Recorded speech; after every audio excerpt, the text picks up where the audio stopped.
timeout. Decide not to use it. Curry, way downtown. Bang! Bang! Oh, what a shot from Curry! He's in! Patriots win the Super Bowl! Brady has his fifth! 13! 13! Can you believe? Hey guys, welcome back to the Locker Room Podcast. I'm your host, Oliver, as always, joined by our mystery man, Sharpy. Hello. We're back after a couple of weeks. It's soccer season, so football season. So once the NBA comes back, we'll be more consistent. But we're trying. Before we do get into soccer or football, I keep calling it soccer. I'm going to get murdered. Before we do get into football, I want to talk about Noah Lyles' comments about the whole world champion situation. Now, he copped a lot of shit from NBA players, all American, of course. Not a single one of them was a European player or anything, but all the American players going off saying this guy needs to be helped, blah, blah, blah. But now Pop's come out and agreed. What are your thoughts on this? I feel like it's just typical Americans thinking the world revolves around them. Yeah, I mean, it's like I think I said this privately. It's a lot of talk from the players that haven't even won a championship to begin with. So Denzel that's what yeah, and Dame and Bam, I mean, and Booker, Durant. Fair enough, you can say whatever you've won a ring. Yeah, but Tata, just shut up. He's are clearly idiots. I mean, look, I think the whole world outside of America is confused about why they do call themselves the world champion. In baseball, they have the World Series with a couple teams in Canada. Yeah, which is still stupid though. Yeah. I don't know, in hockey, they just call themselves Stanley Cup champions. That's what they really do. NFL, I don't know. Like, how hard is it to call yourself NBA champs? Yeah, or national champions. Yeah. Because, and I said this again, in high school, national champions. College, national champions. Yeah. NBA, world champions. Yeah. What's the difference? Yeah. And like, that's the thing. Like, you compare it to soccer or football. It's called soccer. Yeah, I'm calling it soccer stuff. But you compare it to that, like, obviously, like the Premier League is well known to be the best league in the world. But if you win the Premier League, you don't call yourself world champions. If you win the Champions League, you don't call yourself world champions. You're the champions of Europe. Like, because that's where it's based in. Just like how the NBA is based in America. And there's one Canadian. And Canada. North America. Yeah. You can call yourself the North American champions. Yeah. Who cares? But like, it's literally in the name of the league, it's National Basketball Association. Like, that just international. Shows how, that's what the FIBA is. I can't believe he's copying backlash for these comments though. Even Stephen A went after him saying he's ignorant for saying it. It's like, are you like, it just baffles me how like ridiculous Americans can be at times. Like, not all Americans, obviously, but like, the world just revolves around them, doesn't it? Or they think it does. And obviously they're a large economy and everything, and they are pivotal to fucking everything. But like, Stephen A's point to say, oh, we got the best players in the world like Jokic and stuff that are European, that are in the comp. Yes, that's true, but it still doesn't mean you're world champions. You can say it if you win the FIBA World Cup that's currently going on, or the Olympic gold medal. That's a better understanding of saying world champs. I just think it's funny. I really do. But it's funny, but it's also very triggering. It's very triggering that they're just not able to understand why. And it's like everyone outside of the United States knows like what he's saying and agrees with him basically. It's just, and like even Pop agrees with him and all that. But it's like I don't know if that Pop comments quotes from recent. I saw something from that it was from like 2011. But like still, even if it's from 2011, it's still relevant though. Yeah, And like to say, like I just don't understand, like why Stephen A is calling this Noah Lyles bloke ignorant for saying it. He's ignorant for saying that they are world champions. It's Like kind I of like think it's looking in the hypocritical. mirror, isn't it? Stephen A. Yeah, Smith. it's hypocritical. Like anyway, the FIBA World Cup, Australia's going well. We made it out of the group last night. Oh, not going well. We lost to Germany, but Giddy's playing pretty decent. Not great. Mills, FIBA And Mills. Xavier Cooks. Yeah, why isn't Dyson Daniels getting any game time? I haven't been able to figure that out.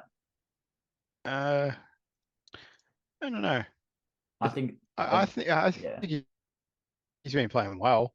yeah, I know Josh. I know you're cutting out a little someone bit, was but injured, and he only played a minute. But I think Dyson Daniels might have been injured or something.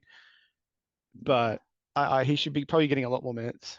yeah, I saw something today about Ben Simmons, the usual Ben Simmons comment about international. Hey, he wants to play in 2016, but anyway, might touch on Ben Simmons a bit. 2016. 2026. I Or think no, he will. 2024. I think he will. What? I think yeah. these off-season videos, and we fall for it all the time. But he does. I think he's found passion for the game again. I think that's. Yeah, I've backed I think him that's in what's for come most out of it. improved. I've already done it. It wouldn't be a bad chat. Apparently, there's rumors that he might be starting point guard for the Nets. I think he would be. Who would be other than him? Like, yeah. Who started last year for him? I can't even remember. Cam Thomas was benched. I know that much. Kyrie, didn't he? No, but like after Kyrie, when all that, like after he left, I'm trying to think because I cannot remember. It's been so long since I watched basketball. But no, yeah, he was at 251, and then he closed in already to $61. So, yeah, but he's definitely, I think he's the best value pick. Him and Jordan Poole, even Jordan Poole's like $23.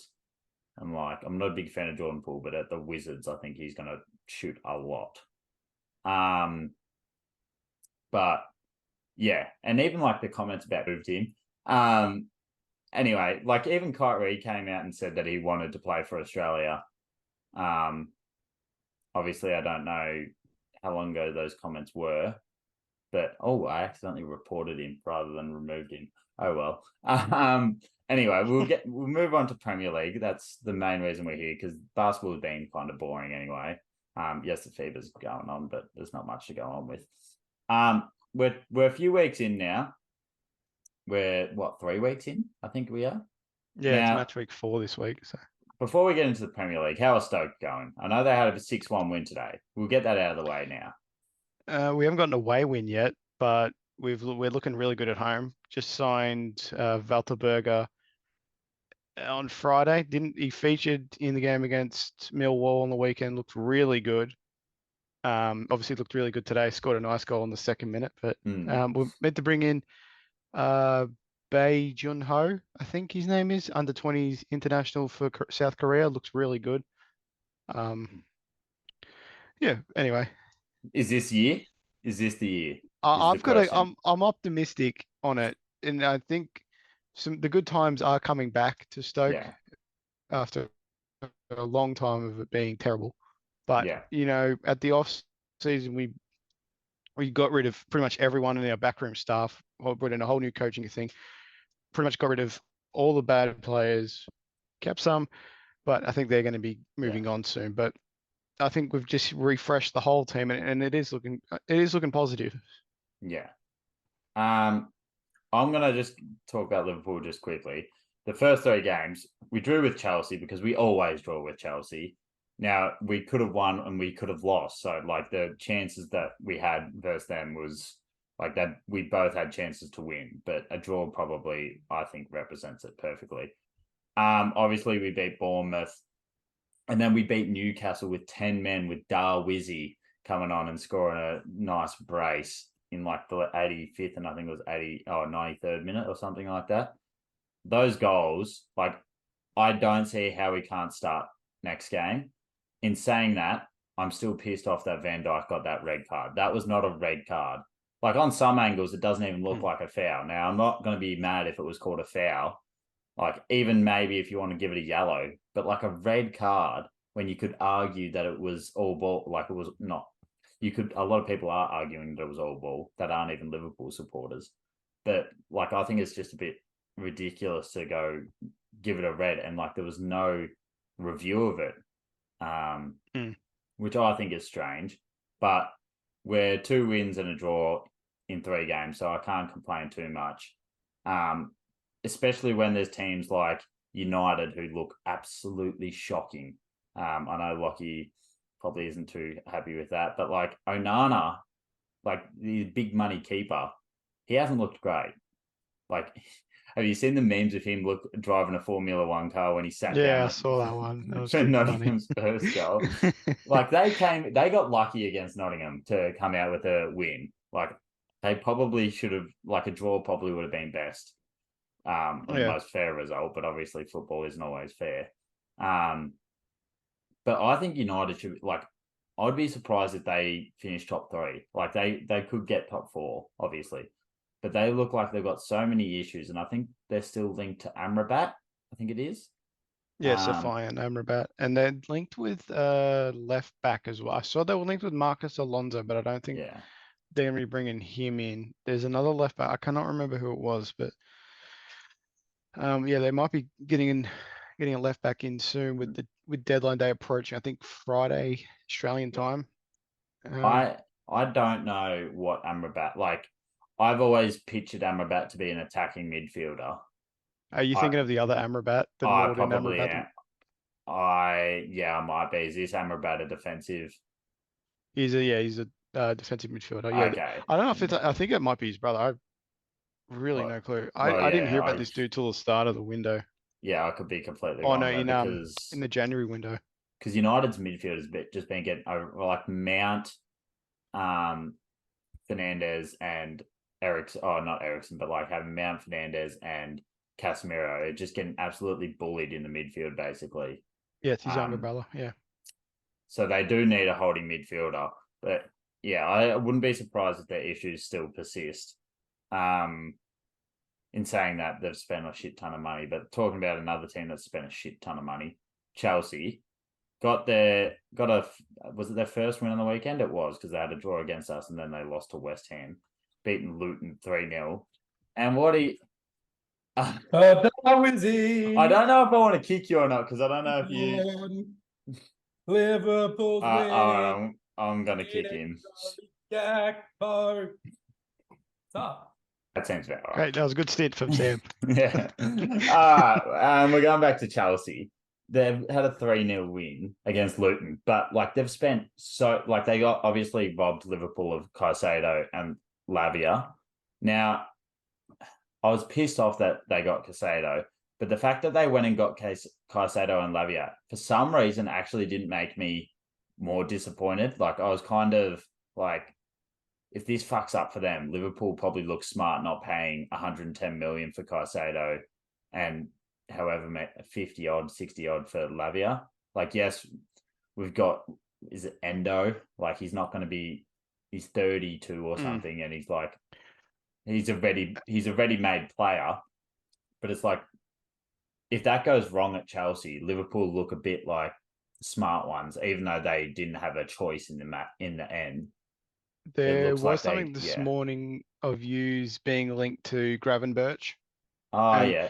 That's been going on all window, really. There's been a fair few holding midfielders that you guys have been rooming with, Valverde being one of them. Oh, yeah. As well. And I'm surprised you guys didn't go back in for them. Obviously, with potentially also Mo Salah leaving.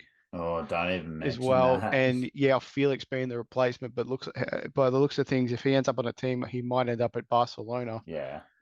From what I've been reading. Yeah. I don't know how to pronounce his last name, but I've been really pushing for this guy to get into the Premier League. And I don't know, he's the Georgian bloke from Napoli, Kravi. I was going to call him Kravi. Kravi. If you're a FIFA fan as well, everyone knows him.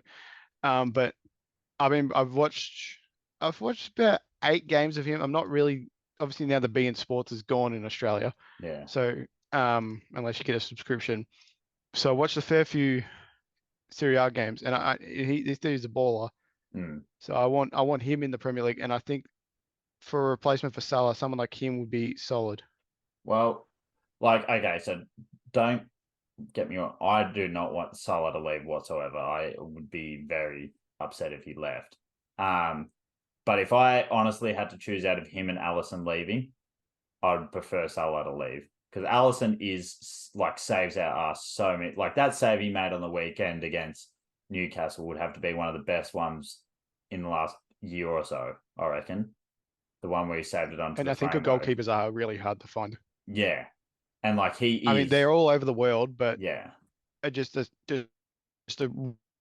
really a world-class goalkeeper like Alisson is a great investment and can be your club forever, pretty much. So yeah. And like he is, since Courtois has gone down injured, he is arguably the best keeper in the world. Making save, like Edison's good, but I don't think he makes as good a saves as Alisson does. Black's good too. But yeah, but like Chelsea, back to Chelsea, like I think they're going to struggle. Like they've got a really good fixture. And we'll get to that soon. But like they've got a really good fixture, so they're going to get a few wins in a row here. But I honestly don't see them making top 4 or getting. I think they'll be at best top 6. And I think that's where I said in my predictions. All right, we'll move on to the 2 top teams. Or the 2 teams that everyone expect to be on top: Man City and Arsenal. Now, Arsenal dropped points to Fulham, and Man City nearly dropped points to Sheffield United, but come out with a result. Do you think there's still going to be a title push? Do you still think Arsenal are going to be the main threat to the title push for City? Or do you think Arsenal are going to fall away and someone like a Liverpool or a United are going to be the main team to push City? I think with Arsenal losing Timber, I think that's a bit sad. Yeah, that was bad. But I still think they're looking good going forward. Man City, their team it doesn't look like they've changed their team as much because they're just still really good. Yeah. They're never going to have a banter error in the Premier League, I don't think. Yeah. But I think Man City will probably win the league at this stage. Yeah. I don't know. It's still. I think it's obviously very early to call. Yeah, I just hope it's competitive. But every point you drop is bad. Yeah. And obviously Arsenal dropping points this early, you don't want to see. But I mean, Liverpool could possibly if we get another midfielder. But I don't want to get my hopes up. But Tottenham as well. Yeah, let's talk about Tottenham. People are sleeping on Tottenham. Big Ange Postecoglou. They did just lose in the Carabao Cup. To Fulham. To Fulham as well. But I think what Ange has done there, because they've had probably 3 of the most defensive managers. They've had Conte, Mourinho, and Nuno Santos. Is it Nuno Santos? Or I think that was his name. Yeah. All 3 defensive managers played boring football. Usually they get results the way they play it, but boring football. And now Ange is in there and he's playing an attacking brand of football. It would have been interesting to see this type of football with Harry Kane in the team and seeing how much better, how many more goals or assists he would actually get. But obviously we don't get that. But what are your thoughts on them so far? They looked really good. And I think with Poch's style of inverted wing backs, which is my favorite type of wing backs. Yeah. It's refreshing from a Tottenham. I'm not a Tottenham fan, but it's just good to see a new manager in the league that's not sort of in the manager merry-go-round, as they call it, where a good manager comes in and goes to another team. But yeah, I think his style and the fans getting behind him, and backing him. And I also like his no bullshit thing with the media, and I think that's good as well. Where he's just blunt with them, which is funny. He's such a lovable character too. I haven't seen much hate towards him. Even if you just go to comment sections and stuff, everyone from other teams like him as well. And I didn't like Tottenham at all really when Conte and stuff was manager. I kind of just felt bad for him. But now I actually like Tottenham and I like watching their games just because Ange is the manager. 2, they actually play a good brand of football. and the fans, like when they're singing, like the couple of the songs they made it up about Ange are pretty cool. So The Robbie Williams one, I yeah, thought that was funny. And for Robbie Williams to come out and sing it as well on Twitter was pretty funny. I think I would not be surprised if they make top 4. Now, obviously, that could be a massive overreaction, but I would not be surprised. And I kind of hope, if it's at the expense of Liverpool, I obviously hope not, but I hope they make it. I wish nothing but success for Tottenham, mainly just because of Ange. Yeah. And now we've got Graham Arnold, the current Socceroos manager, linked with a job in Scotland and 2 championship teams I saw. So, and like that could be interesting. And like, you got to think about it. Like, Tottenham are getting these results, and Son hasn't been playing that great. Like, he's played okay, but he hasn't Richarlison. been. Or Richarlison couldn't hit a fucking barn door. How does he He go didn't from, really. He wasn't that special on the weekend, but he like, He scored this morning. Like, oh, did he? Okay, well, I've been like the Premier League games, but like, how do you drop off from how good he was in the World Cup to like back to anyway? If he finds his feet and if Son gets back to what he was, like they're very good, and like Maddison is absolutely playing out of his skin right now. I've seen reports now and just coming up on my Twitter feed. The last 20 minutes, Tottenham are in negotiations with Barca for a loan deal for Ansu Fati. What, put him on the right wing instead of yeah. Interesting. I think also he could play on the left, but I think with Perisic maybe, but and Son, if he can play Perisic as a centre forward. Well, Perisic only comes on as a sub anyway, and he's like playing. He plays the inverted wing back, doesn't he? I'm pretty sure. Yeah, sometimes, but I think he's pretty versatile along the left. Yeah. So I mean, Fatty could do anything really. He can play left or right. So, but that's. Let's hope Tottenham are still relevant in a few weeks. Now, I don't think there's many other teams I really want to talk about. Obviously, your Brightons are still pretty solid, and your Newcastle's had a tough run of fixtures. Brighton did struggle, and I think we did back West Ham for relegation. I didn't. You did. I thought West Ham were actually going to be half decent. I'm pretty sure. I've got to go back to my review thing, but I have always, like, I've seen a lot of people saying West Ham are going to go down, but I thought, like, I liked Moyes, as much as that sounds rubbish. I like Moyes, and I actually don't think their team is that bad. Like, they got Ward-Prowse, obviously, and they've got a good team. It just, they were playing shit towards the end of last year, and obviously losing Declan Rice. But yeah, did you have them in your relegation thing? Like, obviously, I think I might have had them in my relegation team, but I think because at the time they weren't really bringing many people in, but I think now they're bringing people in, especially they just announced Kudus. I think that's how you pronounce his name. Yeah. Kudos maybe. Kudus or last night I think they announced him. Obviously, I think they missed out on Sangare, I think, from PSV, which that would have been nice for them to bring in. But using that Declan Rice money. They obviously were linked with Leon Goretzka as well at one point, which I thought that would have been nice as well. Yeah. Oh yeah, Joshua Kimmich, that's the other midfielder Liverpool linked with. Oh yeah, if we actually, we've already talked about that before. Yeah, I just couldn't remember the other midfielder. But I think West Ham beating Brighton as well that's a big on the weekend with everyone obviously, but they kind of got battered in possession. I think 78-22 in possession. Oh, it was they did everything on the counter attack, didn't they? But it doesn't matter, you know. They still had a better expected goals with less shots, obviously. So they were just more prolific. That's all it is. I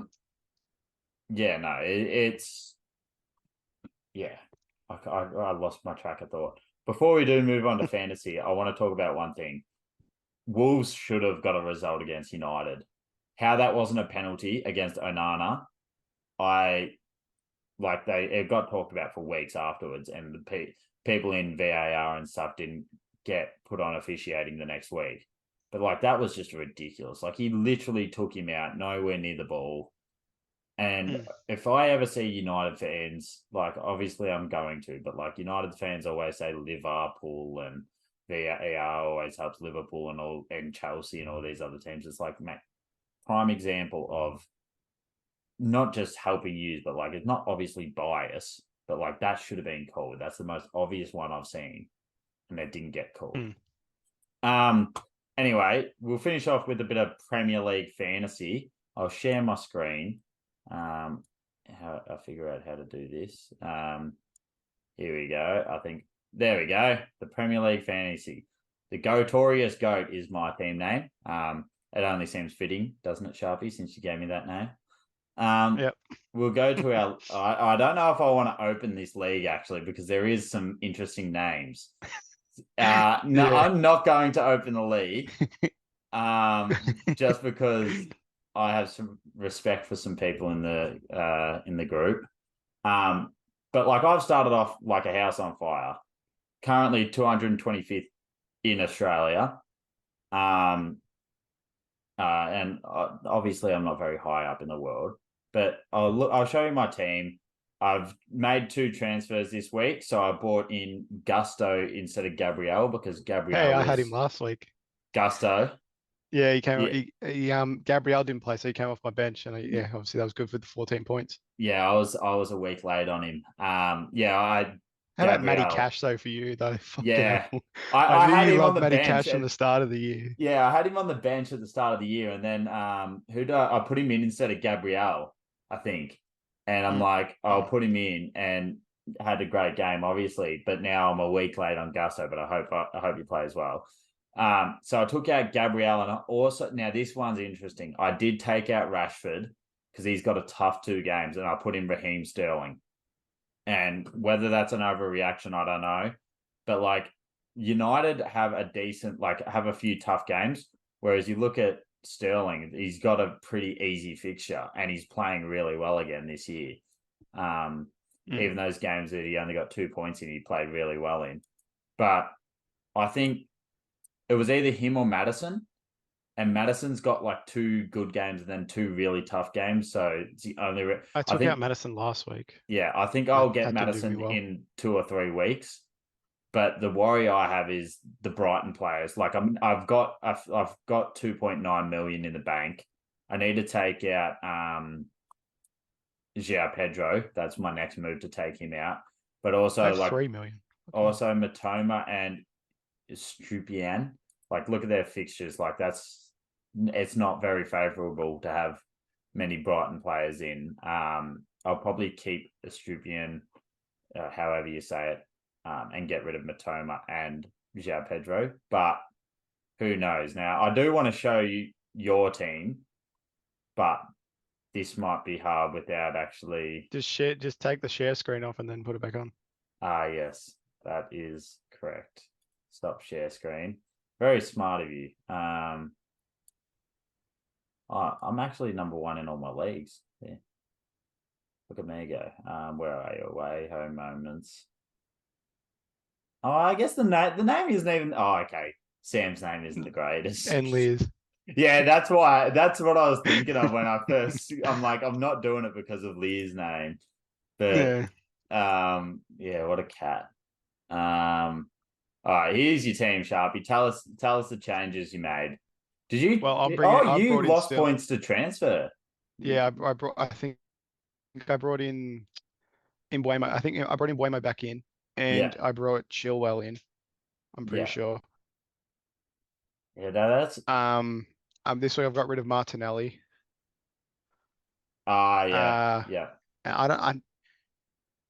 Even they are playing United, but I did bring in Sterling this week, but yeah, I think next week I'm hoping Ollie Watkins bangs because he's Aston Villa have played really well, but I don't think he'll do well this. Yeah, but. I don't think he will. But Aston Villa in the next, I think, for the next like 6 weeks or 6 or 7 weeks, have got a really good run of fixtures where he can score a lot of goals. So I think I might hold out till that because I think his price will go up a lot when then I can sell against Man City. The main reason Arsenal when they got those 2 back to back. The main reason I picked Matty Cash was because I thought Aston Villa's defense would be a lot better. With obviously Power, however you say his name, and then Diego Carlos, is it? I forget. Yeah. Like coming back from injury last year.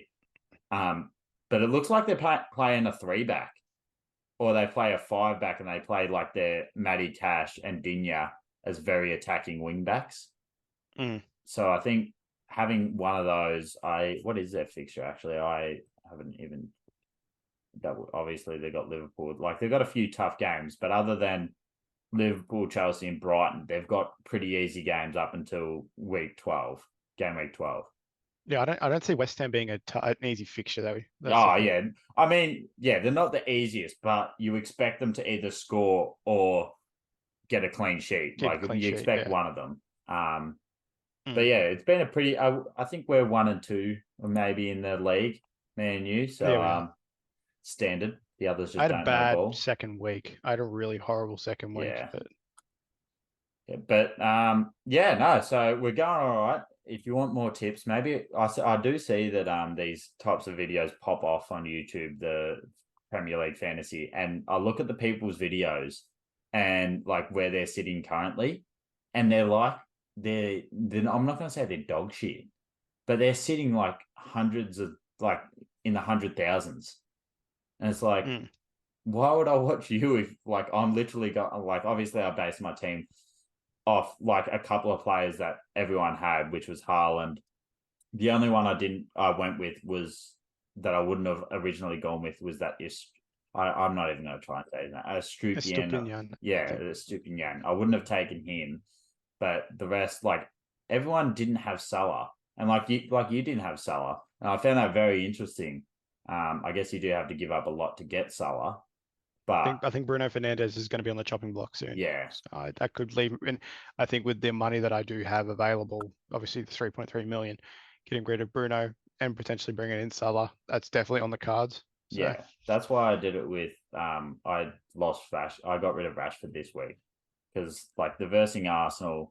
Yes, this will probably be the game that he scores another goal. To be honest, but I just think he hasn't hit enough for me.